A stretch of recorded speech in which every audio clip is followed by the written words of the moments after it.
Vamos abrir a palavra do Senhor em Lucas,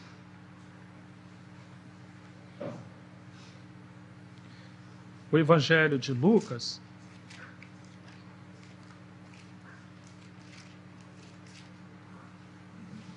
é o capítulo 19,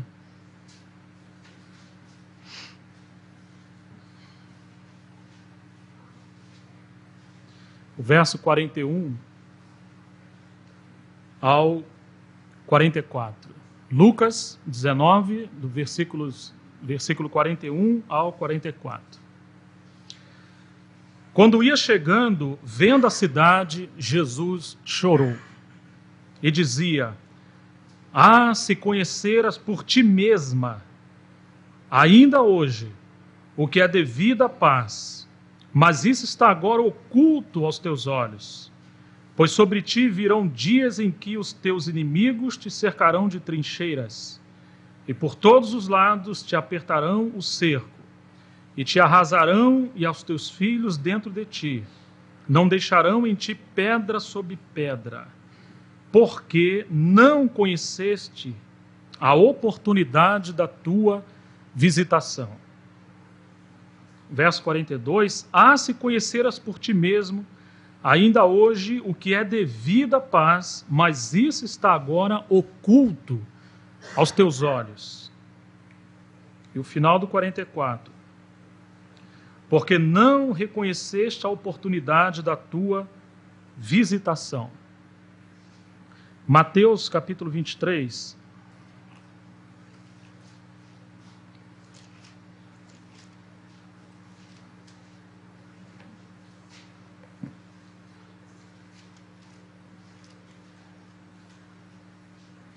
verso 37 ao 39. "Jerusalém, Jerusalém, que mata os profetas e apedrejai os que te forem enviados. Quantas vezes quis eu reunir os teus filhos, como a galinha ajunta os seus pintinhos debaixo das asas, e vós não quisestes. Eis que a vossa casa vos ficará deserta.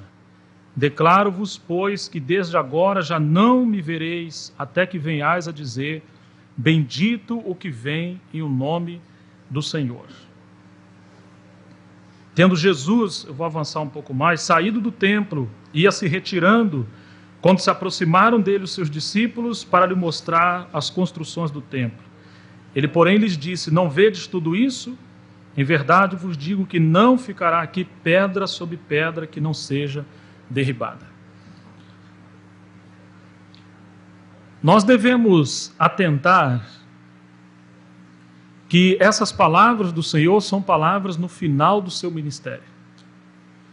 Então, digamos que seria assim, a avaliação final do ministério de Jesus em relação a Jerusalém. Quais foram os resultados do ministério de Jesus em relação a Jerusalém? Se ele foi enviado a Jerusalém, e se Jerusalém fora preparada, ou pelo menos Deus trabalhou para preparar Jerusalém desde a época de Moisés até a vinda de Jesus, e se passaram pelo menos 1.600 anos, Deus enviando profetas, escribas, e fazendo tantos trabalhos em Jerusalém, e tudo que Deus fez, Ele fez preparando o terreno para a vinda de Jesus, a vinda do Messias. Por que razão, quando Jesus vem a Jerusalém, Jerusalém não compreende, Jerusalém não consegue enxergar o dia da sua visitação? Jerusalém estava cega, ela havia perdido a sensibilidade em relação ao propósito de Deus. E Jesus, ele trabalha pelo menos ali 3 anos antes do caminho do Calvário, e nós encontramos que o ministério de Jesus não foi compreendido, não foi recebido. Pelo contrário, foi um ministério confrontado, um ministério desacreditado, perseguido, caluniado, nós encontramos Jesus achando espaço entre os pecadores, entre as meretrizes, entre aldeias próximas, mas entre aqueles que se diziam os guardiões de Jerusalém, aqueles que tinham a chave da ciência e da sabedoria, aqueles que tinham os oráculos de Deus e que ensinavam o povo, entre esses, Jesus realmente não foi acolhido. Então nós encontramos uma frustração quando nós olhamos o suspiro de Jesus, o desabafo de Jesus. Eu quis ajuntar vocês como a galinha junta os seus pintinhos debaixo das suas asas, e vocês não quiseram. Quantas vezes eu enviei profetas e escribas e vocês mataram e apedrejaram os meus profetas. Então isso deve aos irmãos que querem servir o Senhor em relação à sua obra, deve chamar a nossa atenção em relação ao que ocasionou a isso. E se isso aconteceu com Jesus, o que será de nós? Como o nosso mestre, que falou para nós seguirmos a Ele, e também nos convidou para trabalharmos em seu nome, como devemos servir ao Senhor quando nós olhamos as Escrituras, especialmente os 4 evangelhos que tratam da biografia de Jesus, o seu tempo na terra? Como nós vamos poder relacionar o ministério do Mestre, que deveria ser um ministério frutífero e eficaz, mas nós chegamos ao fim e vemos que ele foi crucificado por aqueles que deveriam receber o Senhor.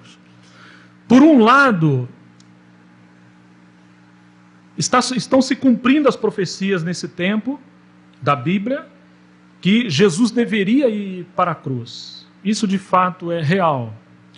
Mas, por outro lado, será que esse povo que rejeitou o Senhor, eles estariam de fato fazendo a vontade de Deus? Seria esse o propósito principal do Senhor para Jerusalém?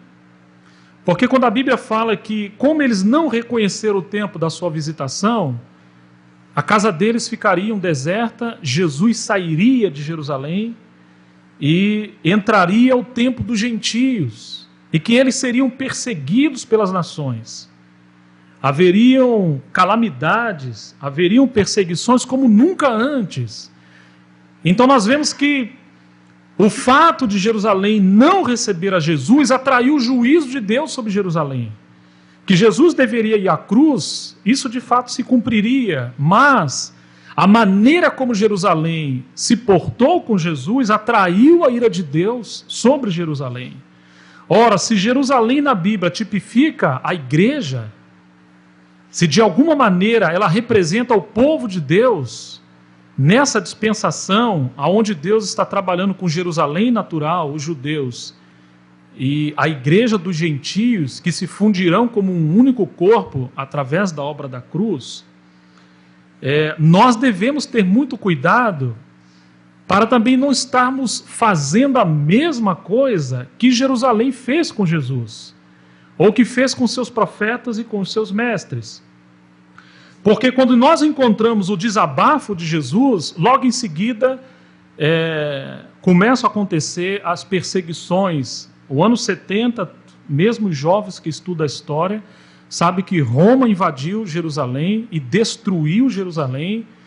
E desde esse tempo de destruição, Jerusalém foi espalhada pelo mundo, e somente agora, em 1948, no mês de maio, é que Jerusalém e o Estado de Israel foram reconhecidos. Eles foram ajuntados politicamente novamente. Isso é um sinal do avivamento do Senhor em relação ao tempo de Jerusalém, concernente a esse tempo dos gentios, que a Bíblia diz que Jerusalém seria pisada até se cumprir a plenitude dos gentios. Ora, irmãos, mas se lermos a história de Jerusalém, quantas coisas terríveis, quantos séculos de perseguição aconteceram. E nós encontramos que Jesus simplesmente ele não encontrou lugar no período em que ele esteve na terra e ele foi enviado a Jerusalém. Então, há sim, no final da vida de Jesus, um ambiente hostil a Jesus. A festa, por exemplo, da Páscoa, que era para o Senhor, nesse exato momento eles estavam procurando prender a Jesus e matá-lo. Então, já deixou de ser a festa do Senhor e passou a ser a festa, como diz o livro de João, a festa dos judeus. Ou seja, eles perderam a centralidade em Deus, perderam a percepção do propósito de Deus e não receberam aquele que Deus enviou. E toda aquela atividade, toda aquela prática dos mandamentos de Deus no Velho Testamento se tornaram atividades religiosas. Quando você olha o exterior de Jerusalém, estava tudo correto.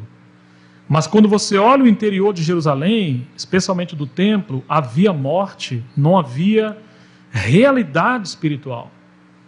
Então, quando Jesus ele visita Jerusalém, ele compara Jerusalém com uma figueira que estava apenas cheia de folhas, mas não havia frutos.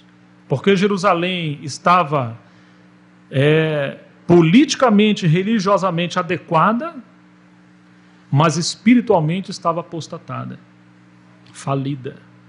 Então Jesus ele não encontrou a sua satisfação em Jerusalém.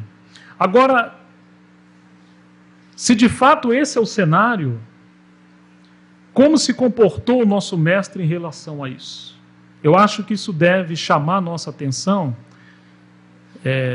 Foi o sentimento que eu tive no meu coração, creio que é o que o Senhor tem falado comigo nesses dias. Por que os obreiros insistem em fazer trabalho a nível de multidão? Por que uma insistência em querer fazer um trabalho com todos ao mesmo tempo?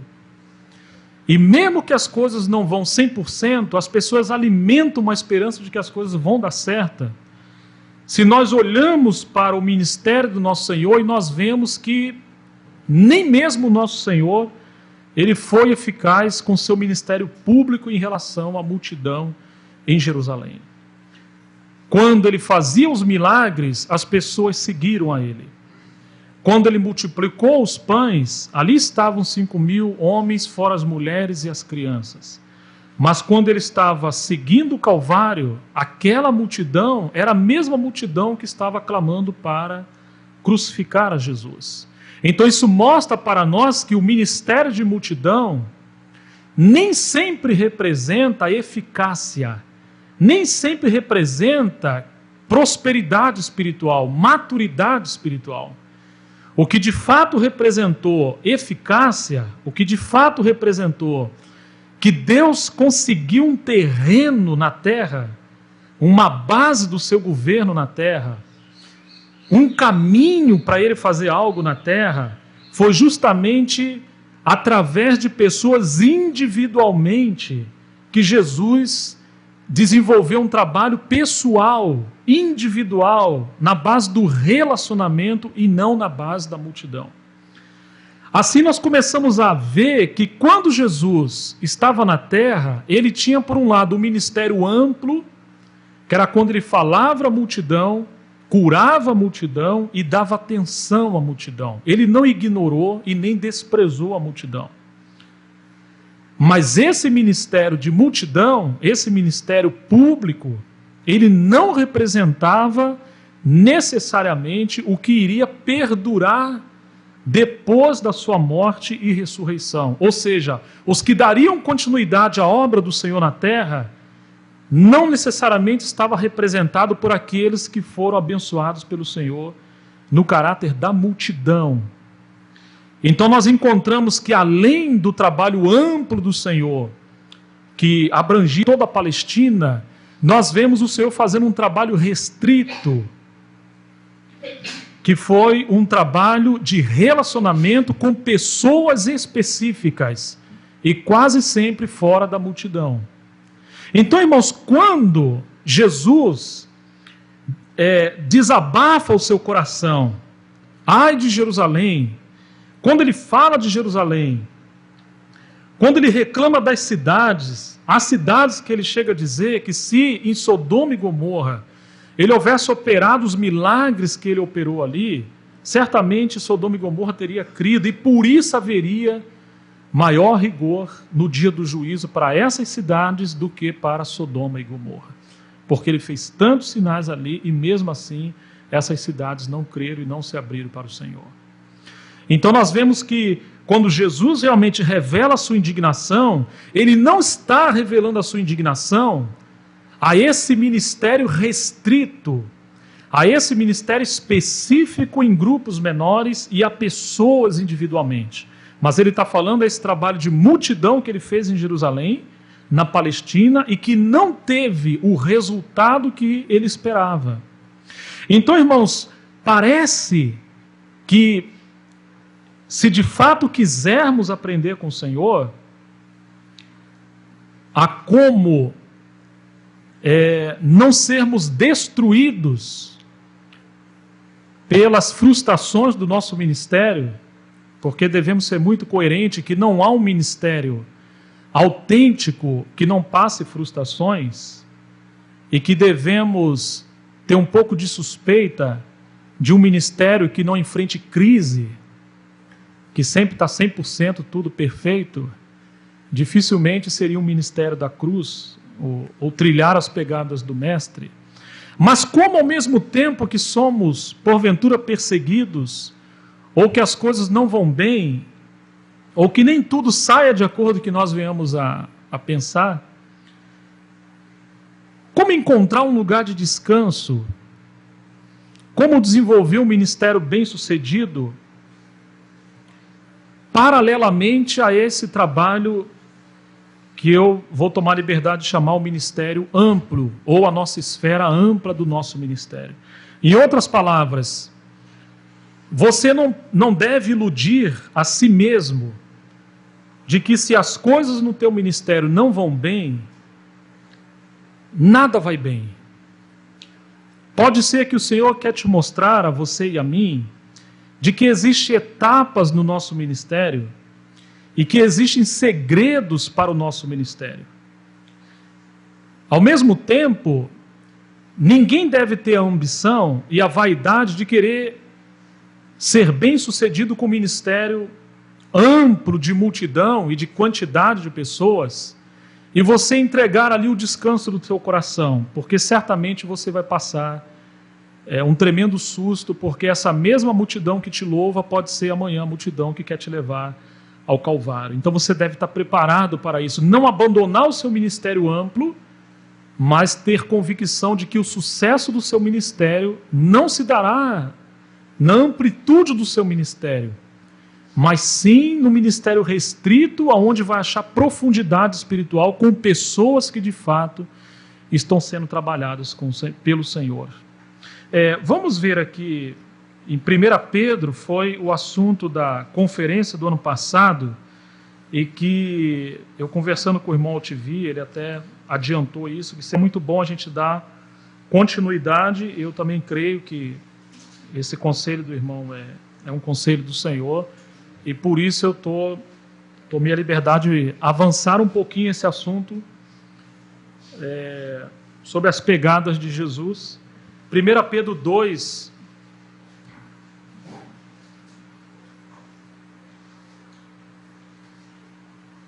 o verso 18 até o 25.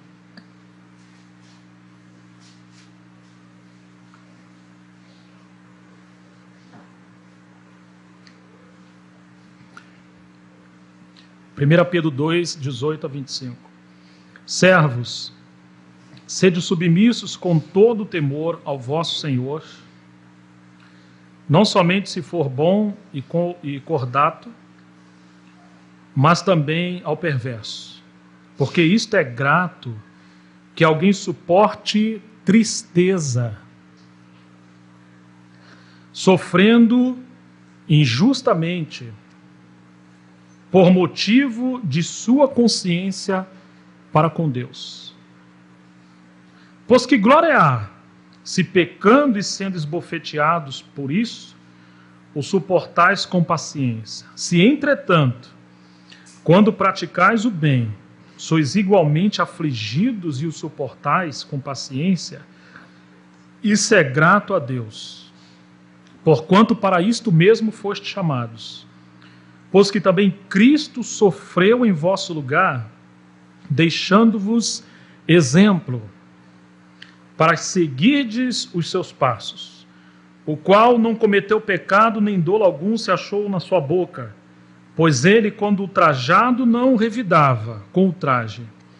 Quando maltratado, não fazia ameaças, mas entregava-se àquele que julga retamente, carregando ele mesmo em seu corpo sobre o madeiro os nossos pecados, para que nós, mortos para os pecados, vivamos para a justiça, por suas chagas fostes sarados. Porque estavas desgarrados como ovelhas, mas agora, porém, vos converteste ao pastor e bispo da vossa alma. Irmãos, é um texto marcante, porque ele está mostrando o comportamento de Jesus, e que a única maneira que teve dessas ovelhas que eram desgarradas, como ovelhas que não tinham pastor, serem agregadas, foi justamente pelo martírio de Cristo na cruz. Em outras palavras, você pega Mateus 9, o final de Mateus 9, que uma multidão seguia Jesus, mas ele, virando para trás, se compadeceu porque eram como multidão que não tinha pastor. Ora, mas se Jesus é o sumo pastor por excelência, como pode falar que aquela multidão era como uma multidão que não tinha pastor?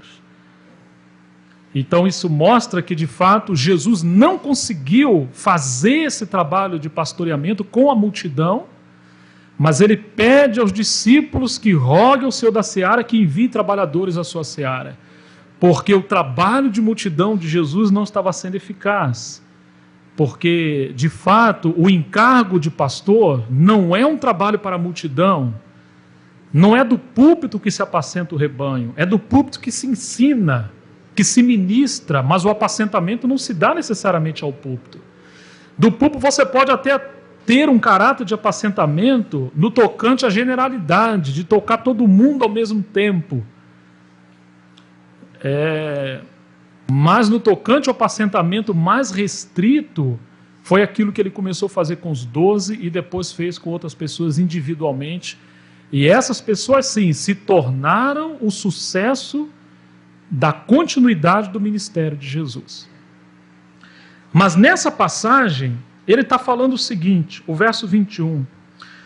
Porquanto para isto mesmo fostes chamados. Presta atenção nisso aqui, irmãos. Nós fomos chamados para isso. E o grande problema é que nós queremos ser bem-sucedidos, mas à nossa própria maneira. Nós às vezes não entendemos que as coisas que o Senhor permite acontecer conosco é o melhor de Deus para nós, para nos gerar maturidade cristã e maturidade ministerial. Mas para isso mesmo foste chamado, pois que também Cristo sofreu em vosso lugar. Jesus já sofreu por nós. E por isso nós estamos aqui. Agora, se outros vão ser bem enriquecidos, é possível que o Senhor espere que alguns de nós venhamos a sofrer por essas pessoas. Ou seja, que a maneira que Jesus teve para abençoar essa multidão foi ele morrer no Calvário e não apenas curar essas pessoas.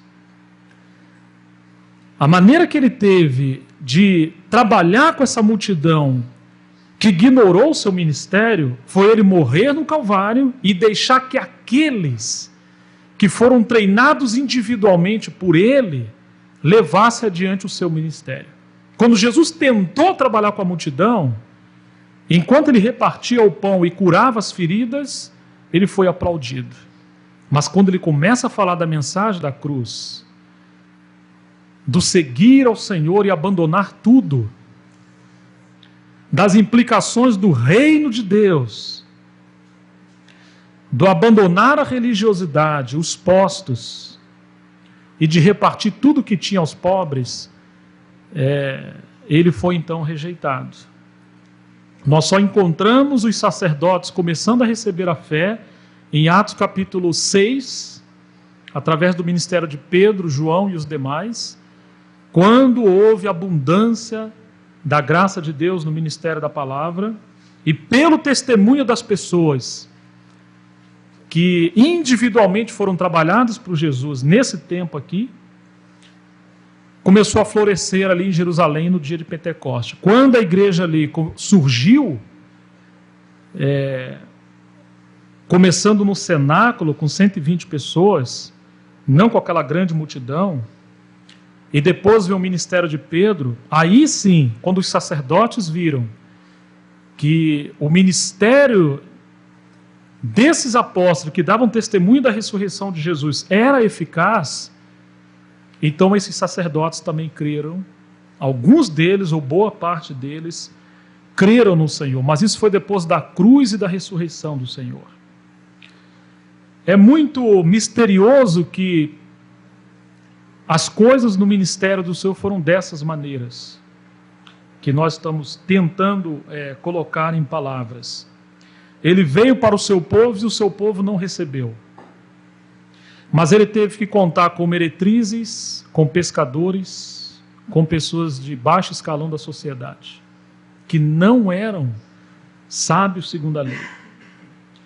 Então, quando ele não estava realizando um trabalho com a multidão, ele estava trabalhando com essas pessoas individualmente. E quando ele levava essas pessoas junto com ele para trabalhar com a multidão, ele estava treinando essas pessoas para quando ele fosse embora, essas pessoas então pudessem levar adiante o seu ministério. Então a gente vê que ele entrou na casa daquela jovem que morreu, de Jairo, filha de Jairo, e ele chama Pedro, Tiago e João, e não deixa ninguém mais entrar. Ali ele ora ao Pai, e aquela menina ressuscita, e ele faz esse trabalho diante desses 3 discípulos. Depois ele leva Pedro, Tiago e João ao Monte da Transfiguração, e ele ali é transfigurado diante desses 3 discípulos.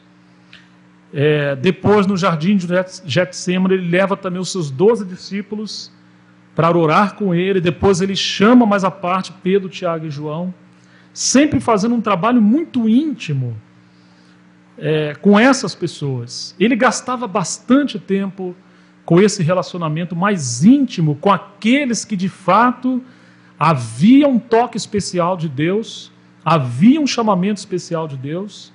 Com essas pessoas ele então repartia o encargo do seu coração. Mas que interessante que quando ele estava no ministério amplo nessa esfera, ele falava também mensagens amplas.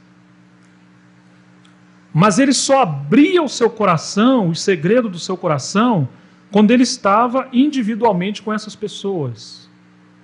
Então ali nós vemos que se hoje nós tivermos um ministério amplo de fazer trabalho com multidão, congregar com bastante pessoas, ministrar para pessoas, escrever para pessoas, e a gente começar a ver que daqui a pouco o nosso serviço nem sempre é muito bem entendido e compreendido, se nós não tivermos esse relacionamento com algumas poucas pessoas que de fato têm visão espiritual, nós podemos até cair em depressão, esgotamento espiritual, até mesmo parar no meio do caminho. A gente tem visto ministérios que eram frutíferos no começo e que no futuro, devido a grandes transtornos, sofrimentos, eles não conseguiram interpretar esse contexto e eles, por outro lado, ao longo do ministério deles, não desenvolveram amizades, relacionamentos, diálogos do coração e não apenas pregações do púlpito, orações juntas, repartir as cargas e também as fraquezas. Então as pessoas se encontraram sozinhas e elas não puderam suportar as suas cargas sozinhas. Então parece, irmãos, que o segredo para um ministério eficaz em relação à multidão, em relação à quantidade, à multiplicação, ele depende de um ministério com um núcleo que esse núcleo, sim, seja a base do nosso ministério de sustentação. É esse núcleo menor que vai gerar essa base que vai sustentar o nosso ministério para a multidão. O ministério para a multidão é um ministério de ingratidão. Porque ao mesmo tempo que as pessoas são beneficiadas pelo seu ministério, elas também te apedrejam. Ao mesmo tempo que elas clamam, Hosana, bendito ao que vem ao nome do Senhor, elas também gritam, crucificam. E elas estão sendo permitidas por Deus para uma obra eficaz. Mas você tem que entender isso e não se escandalizar com isso. Então, se a gente não desenvolver um núcleo no meio da nossa comunidade, mesmo ali na igreja local onde nós estamos vivendo, não procurar entender que nem todos vão compreender a gente, que nem todos terão visão espiritual, que existem distintos níveis de maturidade espiritual, nós acabaremos frustrados, estafados, e às vezes até que haverá desejo de tirar umas férias por longos 10, 15, 20 anos e não querer voltar mais para servir o Senhor em sua obra. Irmãos, aqui diz assim que, porque para isto mesmo foste chamados, pois que também Cristo sofreu em vosso lugar, deixando-vos exemplo. Você está vendo essa palavra exemplo? É provável que em nenhuma outra passagem na Bíblia, no grego, exista essa definição de exemplo. Porque a ideia no grego era um molde, onde o mestre fazia o alfabeto, e os alunos depois, quando aprendessem a escrever, esse molde era para calçar a caneta ou a pena para eles não fazerem errado. Se eles quisessem escrever, havia um molde para acompanhá-los. Então eles iam escrever a partir desse modelo, desse molde que protegeria para eles não errarem. Então aqui está dizendo o seguinte: ele nos deixou o exemplo para seguirmos os seus passos. Eu pergunto aos irmãos, quantos de nós queremos seguir os passos do Senhor? Eu creio que todos nós queremos, amém? Irmãos, mas a maneira da gente escrever como ter um ministério bem sucedido e como seguir o Senhor, ela às vezes não segue o modelo, esse molde, esse exemplo de Jesus. Ele falou uma maneira, a gente fala outra.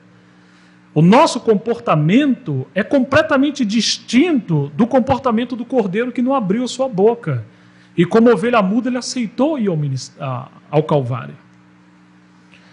Né? Então a gente vê que se de fato quisermos ser pessoas que cooperem de forma adequada com o Senhor, só existe uma maneira, é seguir as suas pegadas.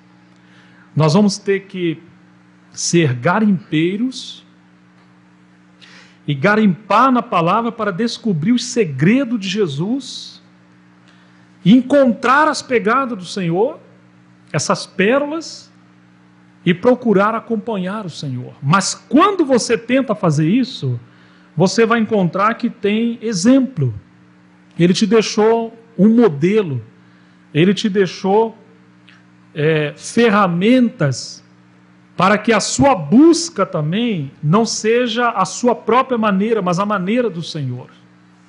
Então é possível nós encontrarmos pessoas hoje que falam da igreja, que falam do caminho da cruz, que falam do reino de Deus, mas na verdade estejam assim completamente distantes das implicações desse ministério da cruz.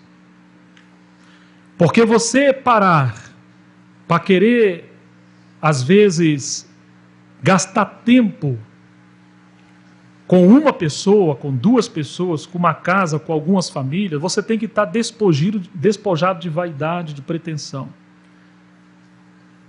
E também você querer desenvolver um relacionamento de amizade, de pessoalidade, onde você vai desenvolver um ambiente onde ninguém precisa forçar uma espiritualidade, mas ser o que somos no Senhor, você tem que estar disposto a renunciar ao tempo, às vezes, de multidão e de púlpito. Às vezes, irmão, nós encontramos tantas estrelas, são ministérios lá em cima, você não consegue falar com as pessoas, e parece que eles nem sequer são seres humanos e têm as mesmas necessidades que nós temos. Às vezes vamos conversar com o obreiro, ele simplesmente não tem tempo. Eu estou lendo um livro, é possível que nesse dia eu recomendo uns livrinhos para vocês, pouca coisa, mas eu gostaria de indicar para vocês as últimas palavras do irmão Witness Lee, antes dele partir. Pediria o respeito de vocês se vocês lerem essas últimas palavras, porque a nossa tendência às vezes, pegar o lado negativo e não o lado positivo, e já traçar algum estigma contra alguém, mas devemos ver assim, a intenção do irmão em acertar, e depois de 40 anos, 50 anos nos Estados Unidos, na verdade 40 e poucos anos, ele fala algumas coisas e também fala desde a China, quando ele muda para o Ocidente, e depois que ele chega no Ocidente até o final dos seus últimos dias, ele também tem um tipo de desabafo. E ele chega a algumas conclusões que mostram assim, eu vou tomar uma liberdade diante de Deus, de pelo menos assim, compartilhar com vocês, né? Na verdade, meu sentimento é conversar com os irmãos aqui. Parece que ele desabafa também as suas frustrações, e em alguns momentos ele consegue falar que eles não conseguiram edificar o corpo de Cristo, porque também faltou esse ministério de grupos vitais, que ele usa esse termo de grupos vitais nos seus livros. Se alguém quiser anotar, um desses livros chama-se Uma Palavra de Amor, ou Uma Exortação de Amor, do Witness Lee, A Visão da Era, e depois tem só alguns conselhos de Witness Lee aos presbíteros. Há muitas coisas que nós discordamos, mas uma coisa eu aconselho aos irmãos, a aprender a ouvir a voz da experiência, porque quantas pessoas estão desprezando o que obreiros bem velhos cometeram no seu ministério, erraram no seu ministério, mas amanhã eles cometem os mesmos erros. Então é muito bom, algumas coisas a gente tem em princípio. Quando a gente ouvir as palavras de um ministério novo, tem muito mel, né? É muito romântico, muito cheio de empolgação, e isso nos encoraja bastante. Mas quando chega no meio do caminho de um ministério, ele já está cheio de feridas pelos quebrantamentos no meio do caminho, então ele já não é tão romântico.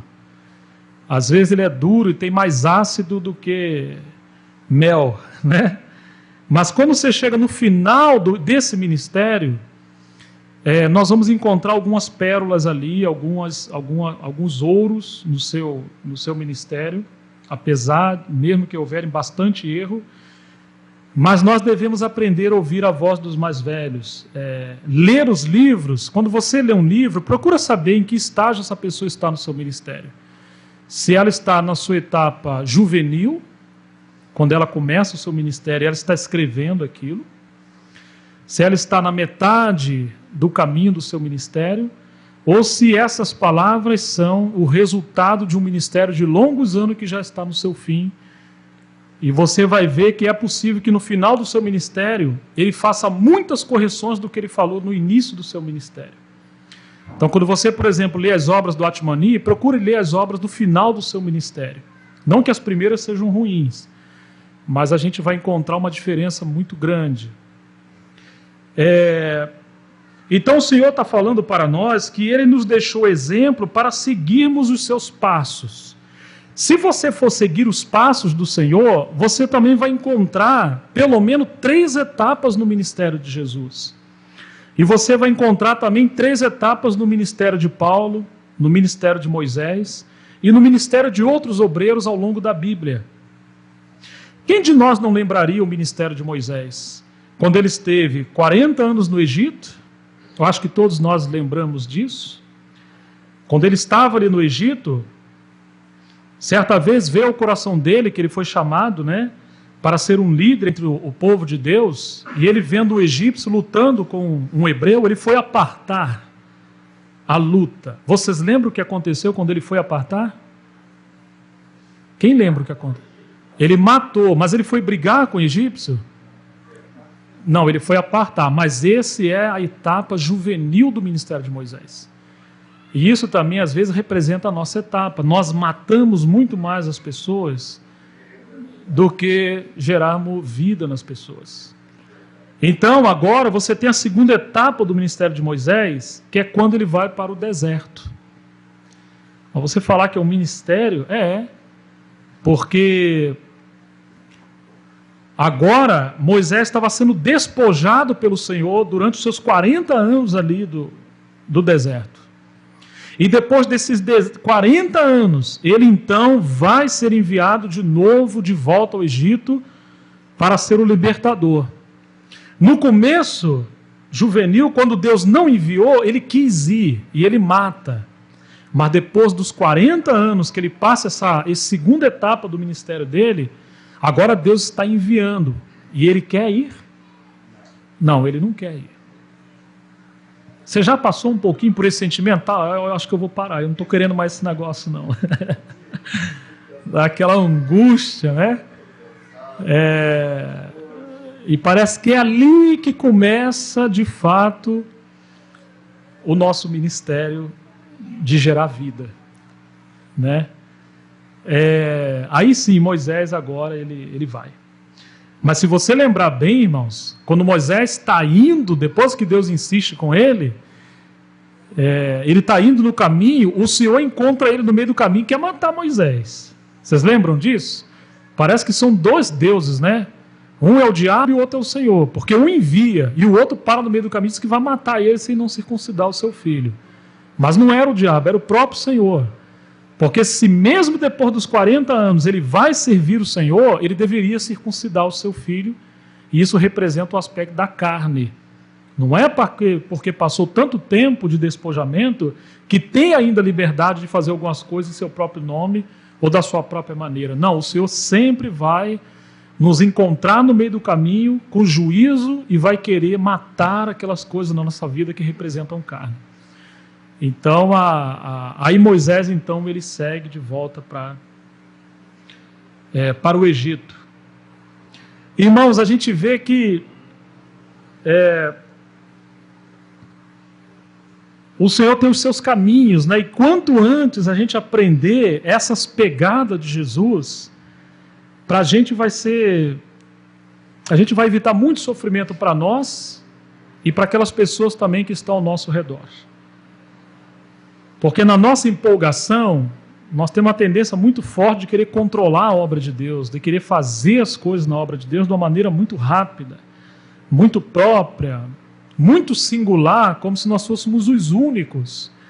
Esse momento da infância ele é muito bonito e temos que apoiar, mas os obreiros mais velhos devem nos guardar para que na nossa juventude a gente não venha gerar sofrimentos pelas nossas precipitações. Então nós precisamos de irmãos um pouquinho mais velhos para nos ajudar. Então vamos tentar ver como que o Senhor enfrentou essa situação em relação ao final do seu ministério, que mostra Jerusalém rejeitando o seu ministério e o conduzindo à cruz, que parece a falência do seu ministério, mas na verdade não foi.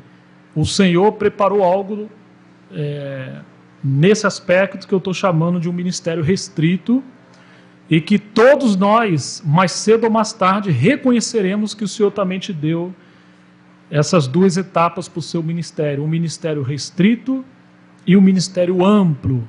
O ministério restrito é onde você deve gerar esse núcleo forte de base, de espiritualidade e maturidade, que vai te dar suporte para você desenvolver esse ministério amplo, que nem sempre vai ser compreendido.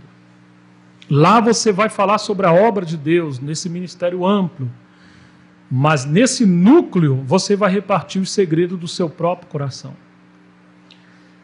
No trabalho de multidão, às vezes você tem que falar o que as pessoas não querem ouvir.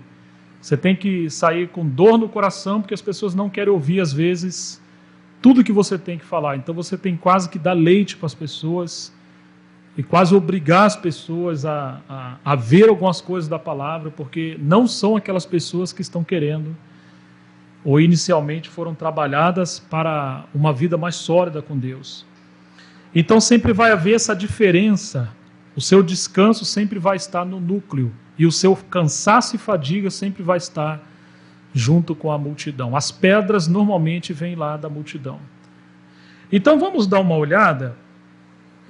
Vamos em Marcos, perdão, irmãos, vamos em João, o Evangelho de João, já no início do Evangelho de João.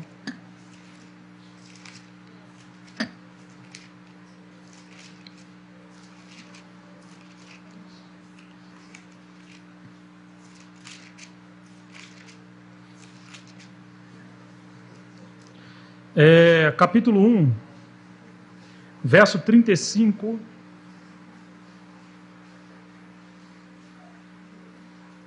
ao 42.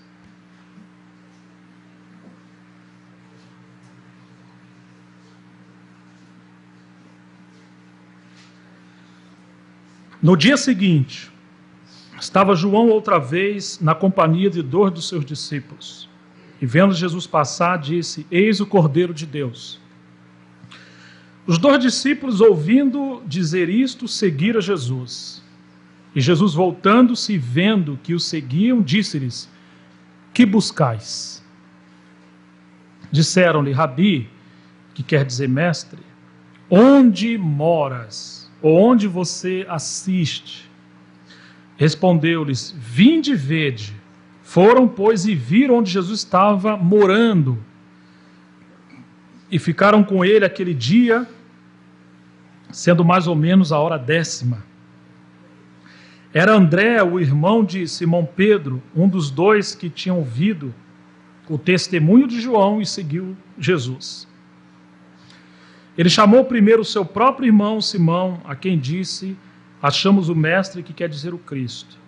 E o levou a Jesus. Olhando Jesus para ele, disse: Tu és Simão, o filho de João, tu serás chamado Cefas, que quer dizer Pedro. Aqui há algo assim maravilhoso, que o verso 38, quando Jesus vê que 2 que estavam com João agora seguem, estão vindo a Jesus, Jesus imediatamente faz uma pergunta: o que vocês estão buscando? O que de fato vocês querem? Porque se vai haver um discipulado de Jesus com essas pessoas, a motivação do coração deve ser algo muito correto, muito claro.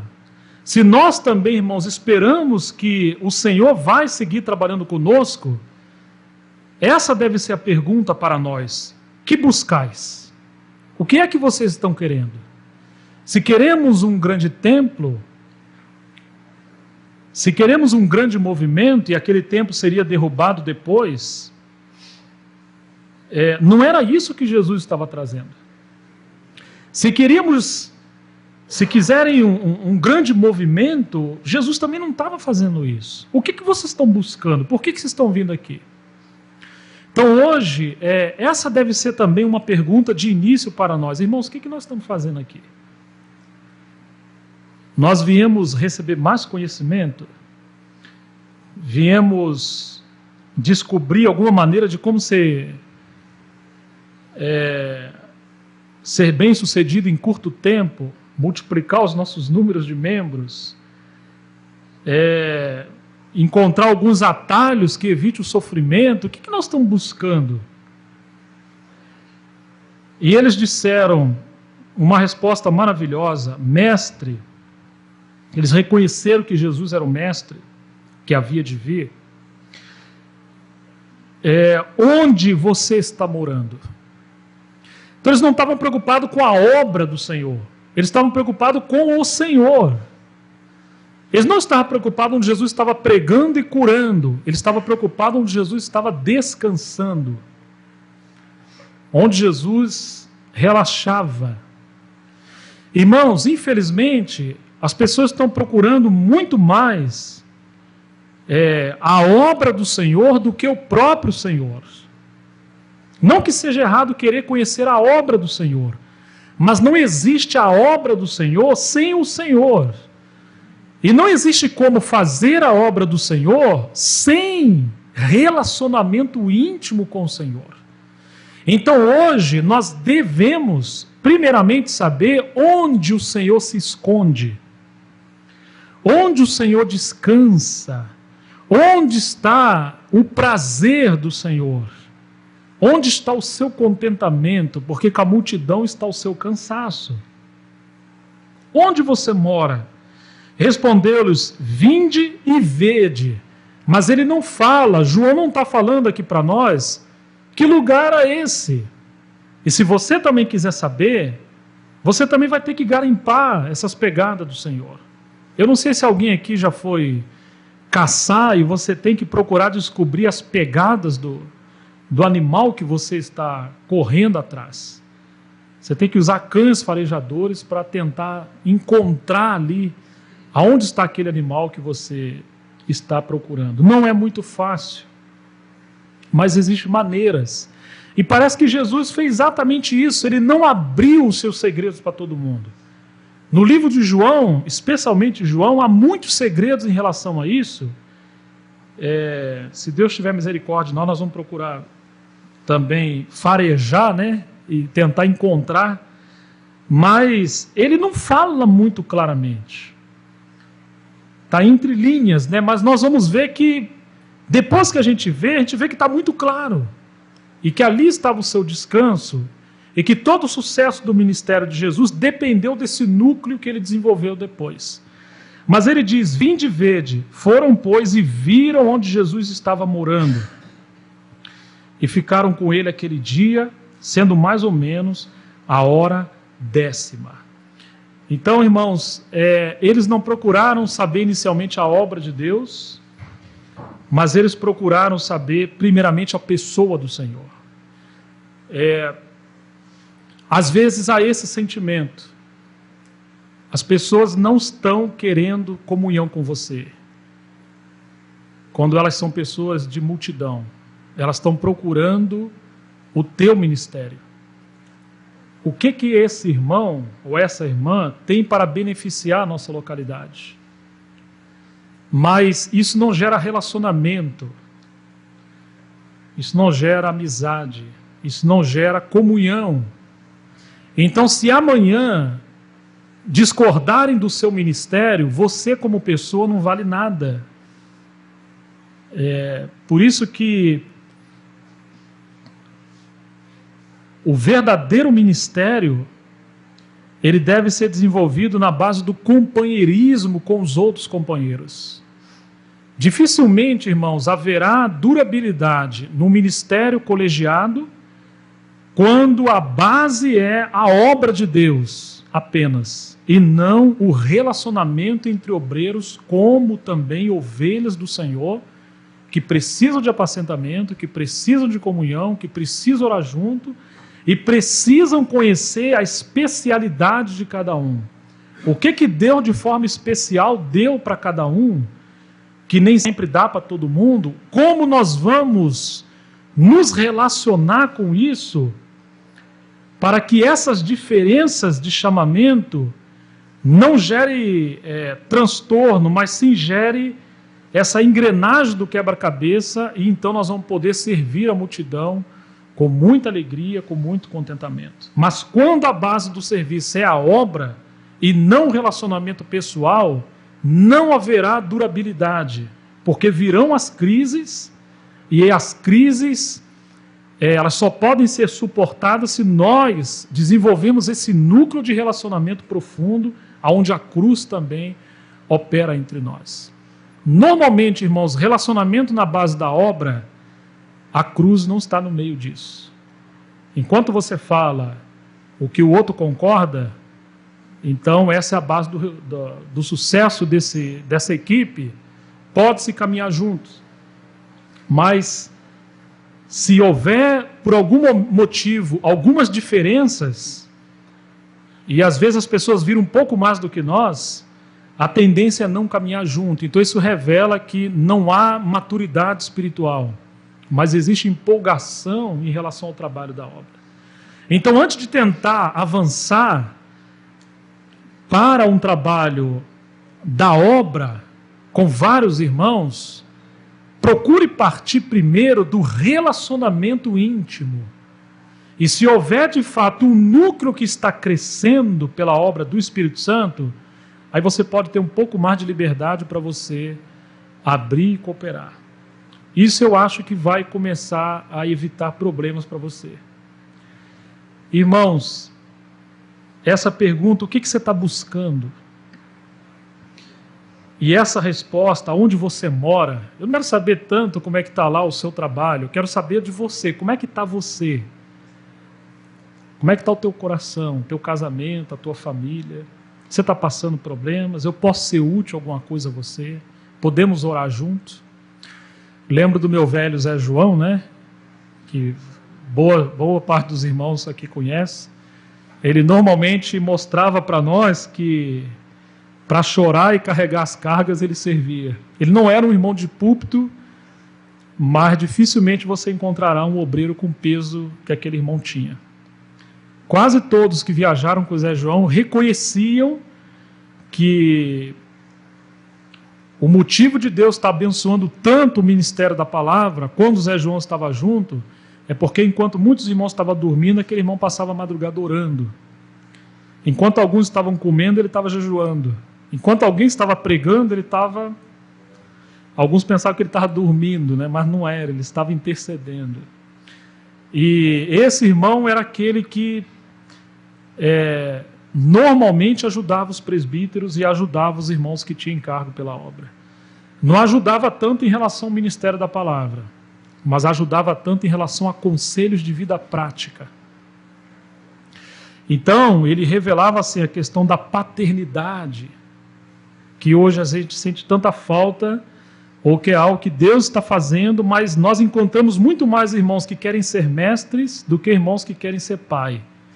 O pai, quando o bebê está lá com... Normalmente o bebezinho sente à noite e chora muito, com cólica. Meu amigo, ele tem que aturar, se é 1 mês, 2 meses. Agora o professor da escola, ele não está nem aí, ele vai lá para o quadro, coloca lá no quadro. Se você trouxe merenda ou não trouxe, é problema teu, se atrasou a mensalidade, quem paga particular ou quem não paga, isso não é comigo. Ele vai lá e dá aula e vai embora. Hoje há muitos irmãos de púlpitos, mas poucos irmãos de coração. E não há ministério bem sucedido se não houver paternidade, né? Então parece que uma das provas do mestre é ele aprender a não só ministrar, mas ele também aprender a ser pai daqueles que ele está ministrando. Então, Jesus começa o início do seu ministério restrito com relacionamento em lugares íntimos, não em lugares públicos. A maturidade de um obreiro, irmãos, não é mostrada aqui. A maturidade de um obreiro é mostrada pelo seu relacionamento com irmãos que possam formar esse núcleo. Se não há núcleo, não há maturidade. Qualquer pessoa pode pregar, mas paternidade, só os que foram rachados pela cruz podem ser pai. Só os que estão sendo trabalhados pela cruz podem ser pai. Então a gente vê que Jesus, quando vai fazer quando vai trabalhar nesse aspecto do ministério amplo, você encontra ele muito na Galileia. Mas quando você vai ver ele com os seus discípulos, dificilmente ele está em lugar público. Quando ele vai para lugar público, ele está querendo dar uma lição para os seus discípulos. Mas ele desenvolvia esse ministério íntimo com os seus discípulos. E essa aqui praticamente é a primeira passagem, uma das primeiras passagens onde Jesus fala com os discípulos. E a primeira coisa que ele fala é: o que vocês estão buscando? E depois os discípulos respondem: onde você assiste? Ah, então tá bom, então vem ver. Então ele leva os discípulos para esse lugar onde ele estava descansando, onde ele estava vivendo, e ali ele passou um dia. Mas você não encontra João falando o que eles fizeram ali durante um dia. Porque se você encontrar isso fácil na Bíblia, isso é para a multidão. Mas Jesus não faz essas coisas para a multidão. O segredo do Senhor, como está em Salmos, é para aqueles que o temem. Para esses o Senhor vai revelar o seu segredo. Então vamos avançar um pouco mais. No capítulo 7 de João, em João está muitas pegadas, né, de Jesus.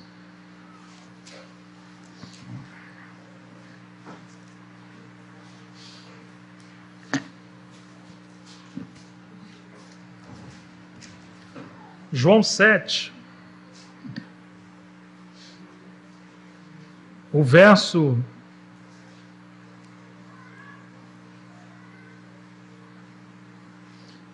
53, João 7, 53.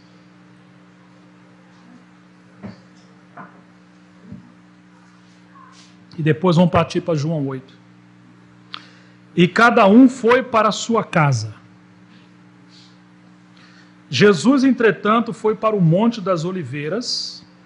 De madrugada, voltou novamente para o templo, e todo o povo ia ter com ele, e assentado os ensinava.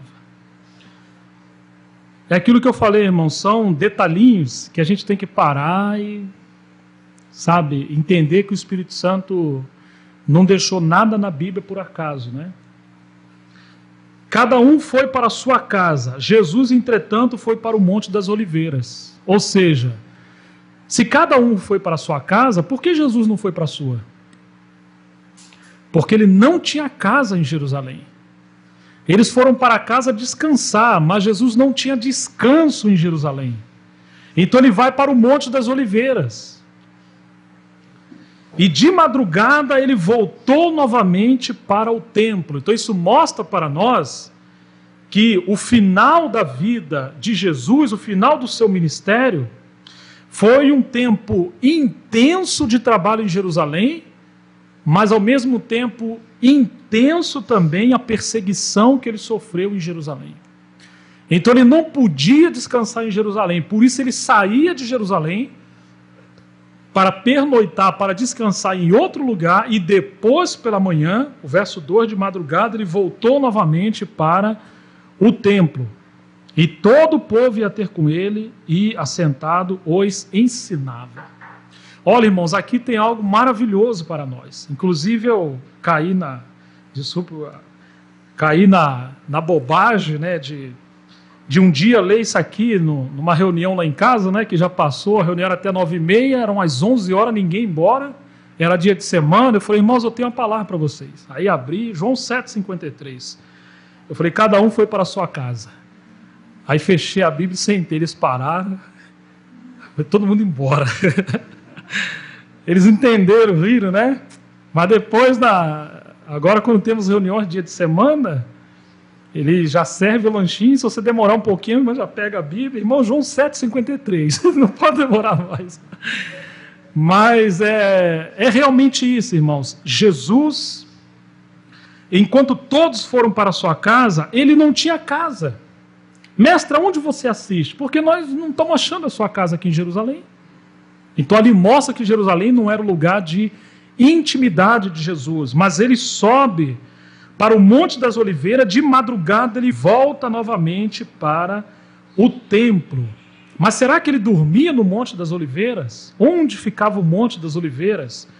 Então, vamos voltar atrás, o livro de Marcos, capítulo 11. Marcos, capítulo 11.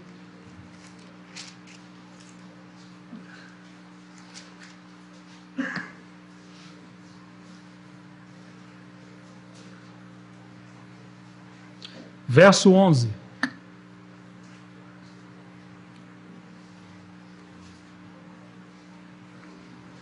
E quando entrou em Jerusalém, no templo, tendo observado tudo, como fosse já tarde, saiu para Betânia com os 12. Você percebe? Betânia ficava ao leste de Jerusalém, como que 15 estádios de Jerusalém. Seria algo equivalente a mais ou menos 3 quilômetros. E era uma aldeia escondida, era uma aldeia sem expressão. Então a Bíblia mostra que ali em Betânia foi um lugar onde Jesus desenvolveu um núcleo de relacionamento, um núcleo de comunhão, onde ele encontrou descanso para o seu ministério. Então ali ele desenvolveu uma base para o seu ministério. Ele trabalhava em Jerusalém, com multidão, mas ele descansava em Betânia. Ó, irmão, se você quer encontrar a obra do Senhor, vai para Jerusalém. No aspecto do seu ministério amplo. Mas se você quer encontrar os segredos do coração de Jesus, você tem que ir para Betânia. Se você quer encontrar os milagres de curas, vai para Jerusalém. Mas se você quer encontrar ressurreição, vida de ressurreição, você tem que ir para Betânia. Quando você vê os milagres de Jesus em Jerusalém, você vai encontrar o juízo de Deus em Jerusalém. Porque em Jerusalém, os milagres que Jesus fez eram consequências da dureza do coração da multidão. Então ele operou milagres para chamar atenção para o seu ministério, mas mesmo assim, eles não creram. Então não pensemos nós que os milagres representam sempre a bênção de Deus. Não. Às vezes os milagres representam juízo de Deus para nós. Pode ser, por exemplo, que Deus tenha que fazer um milagre para sustentar um obreiro. Isso é uma aprovação maravilhosa para um obreiro, mas um juízo para a igreja que deveria assistir esse obreiro. Porque às vezes Deus tem que fazer um milagre para sustentar um obreiro, porque a igreja é negligente em relação à obra. Então, irmãos, quando você vai a Jerusalém, você encontra um templo, o sacerdócio, o candelado, as mesas. Tudo está perfeito no seu devido lugar. Mas diz aqui a Bíblia, quando entrou em Jerusalém, no templo, tendo observado tudo, ele sai e vai para Betânia, porque no templo ele não achou satisfação. A minha casa será chamada casa de oração, mas eles tornaram a casa do Senhor em lugar, em covis de salteadores. Então você encontra que a casa, que era o templo, que deveria ser adornada, preparada para receber a glória de Deus, ela se tornou uma expressão religiosa do judaísmo, aonde o próprio soberano Senhor não tinha lugar. Então, irmãos, infelizmente, se você hoje quer encontrar o caminho do Senhor em relação à edificação do Senhor, nós podemos ser facilmente iludidos. Porque nós podemos encontrar um grande grupo com o nome de igreja, com uma grande multidão, externamente há um presbitério, há o Partido do Pão, está tudo adequadamente correto. Como esse templo estava adequadamente correto em Jerusalém, havia o sacerdócio, havia tudo certo. Mas a grande questão é, há realidade espiritual? Há o contentamento do Senhor? O Senhor está sendo recebido? Existe de fato conhecimento da pessoa do Senhor? O prazer do Senhor está sendo realizado? Então, se não há uma percepção espiritual, parece que está tudo correto. Mas quando a gente vê Jesus falando de Jerusalém, ele fala, Jerusalém, Jerusalém, que matais os profetas e apedrejais os que te são enviados. Quantas vezes eu quis ajuntar vocês, como a galinha junta os seus pintainhos debaixo das asas, e vocês não quiseram. Eis que a vossa casa, ela vai ficar deserta. Então, irmãos, hoje nós temos um grande perigo de termos um trabalho numérico e achar que isso está adequado. Mas nós devemos voltar à palavra e ver que o trabalho só pode ser adequado quando nós encontramos esses princípios da palavra do Senhor em relação ao núcleo, em relação a essa vida de profundidade que vai gerar, então, esse trabalho amplo com as demais pessoas. Mas isso só aconteceu, esse trabalho amplo, depois da cruz e ressurreição do Senhor. Sem a cruz, você não tem a igreja gloriosa de Atos. Eu fiquei pensando, quando você olha o tempo de Esdras e Neemias, o povo estava cativo em Babilônia. O chamamento do Senhor foi para voltar a Jerusalém. Geograficamente, eles estavam cativos em Babilônia. E só um remanescente saiu de Babilônia e veio com Neemias, com Esdras e com outros para restaurar a casa de Deus em Jerusalém. Então ali está muito claro que quando o problema é que o povo está em Babilônia, o segredo é voltar para Jerusalém. Mas, irmãos, quando Jesus veio, o povo, literalmente falando, não estava cativo em Babilônia, ele estava em Jerusalém. Não havia um cativeiro físico, político, mas havia uma Babilônia espiritual e um cativeiro espiritual.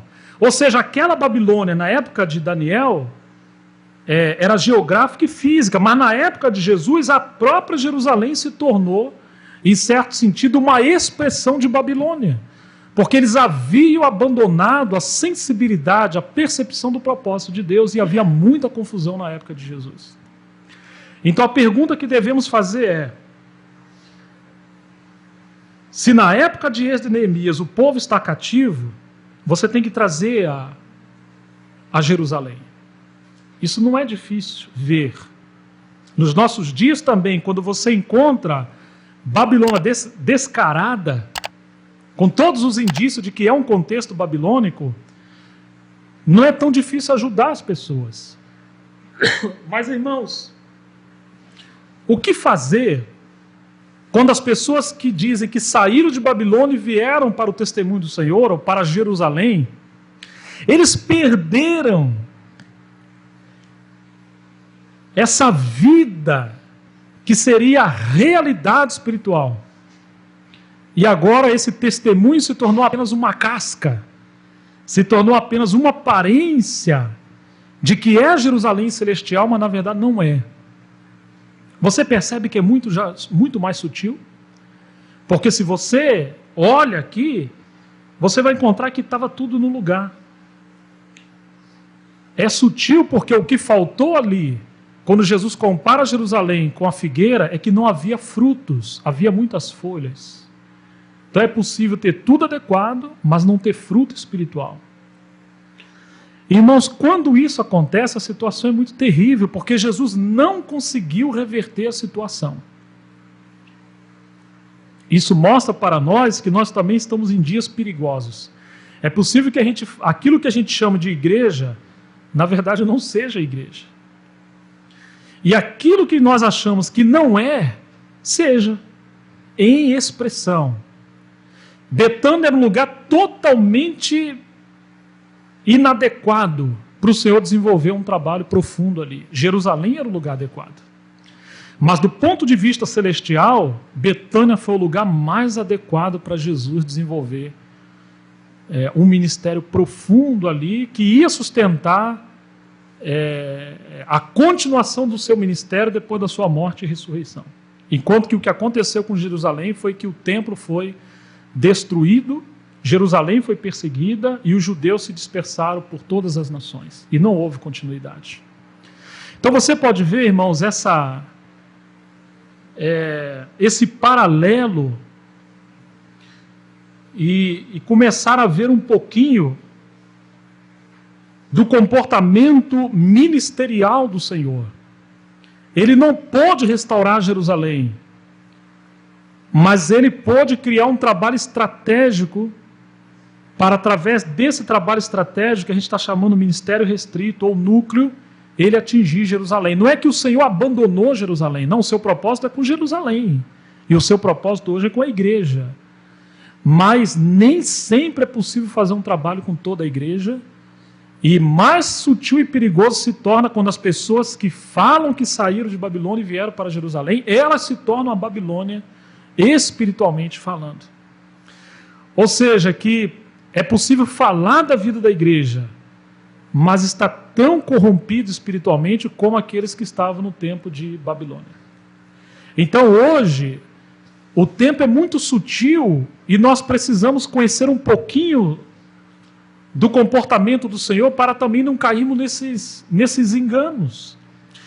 E ao mesmo tempo, temos algum encorajamento da parte da palavra do Senhor para que ninguém se entristeça se você não está conseguindo fazer um ministério muito bem sucedido no tocante à multidão. É sempre um grupinho, poucas pessoas, e o negócio não vai ou não cresce.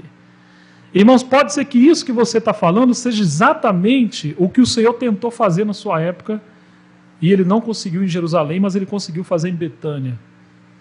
Ou seja, ali estava de fato um caminho que o Senhor encontrou para no futuro sustentar o seu ministério.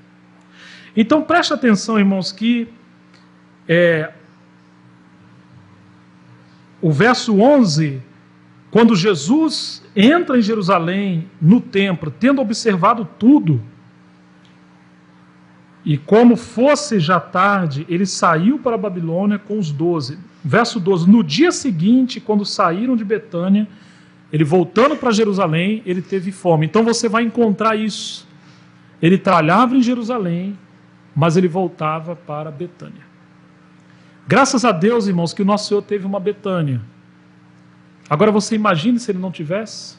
Você imagine, irmão, se você está em Jerusalém hoje, e o seu lugar de descanso que você busca também é Jerusalém.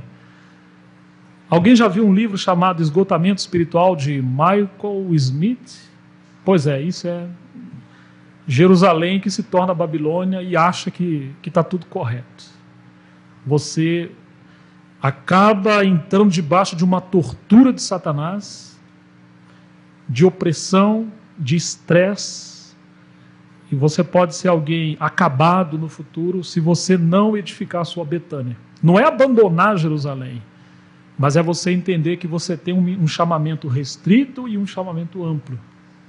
E é no restrito que você vai encontrar descanso para a sua alma, e é onde Deus vai te dar uma revelação mais profunda para o seu ministério, vai ser ali, provavelmente, na sua Betânia. Mas, a gente já está aqui no nosso tempo, né? A gente vai ver que esse caminho do Senhor desenvolver o ministério restrito, ele não é um caminho fácil. Porque você arranca aplauso da multidão muito fácil. Mas você gerar maturidade em indivíduos pessoalmente é muito mais difícil. E a gente vai ver que Jesus fez esses dois trabalhos. Ele gastou muito tempo trabalhando individualmente com pessoas. Né? Se o Senhor nos conceder, nós vamos então falar um pouquinho na próxima sessão do início do trabalho do Senhor na casa de Marta e Maria e os estágios desse trabalho em Betânia e quais as implicações entre Betânia e Jerusalém e o tempo que nós estamos vivendo hoje. Digamos que Betânia foi o atalho do Senhor para atingir Jerusalém. Ele encontrou muralha em Jerusalém, então ele cavou um poço fundo em Betânia. Quando esse poço começou a dar água abundante, essa água foi tão abundante que as pessoas de Jerusalém, nós vamos encontrar isso com a ressurreição de Lázaro, né? Elas saíram de Jerusalém e vieram beber água em Betânia. Então, parece que o Senhor tem nos dado uma estratégia, olhando assim o princípio do ministério de Jesus, de que o trabalho com multidão, ele pode ser uma grande frustração para o ministério de alguém que não tem esse trabalho restrito de núcleo em Betânia. Mas se você consegue fazer um trabalho em Betânia e ter paciência para padecer em Jerusalém, é possível que o seu ministério se torne bem sucedido e eficaz sem essas torturas espirituais que muitas vezes Satanás quer gerar, e nós encontramos irmãos sofrendo, achando que estão fazendo uma obra para Deus e na verdade se tornou uma tortura espiritual e eles não encontram companheiros que entendam o sofrimento que eles estão passando.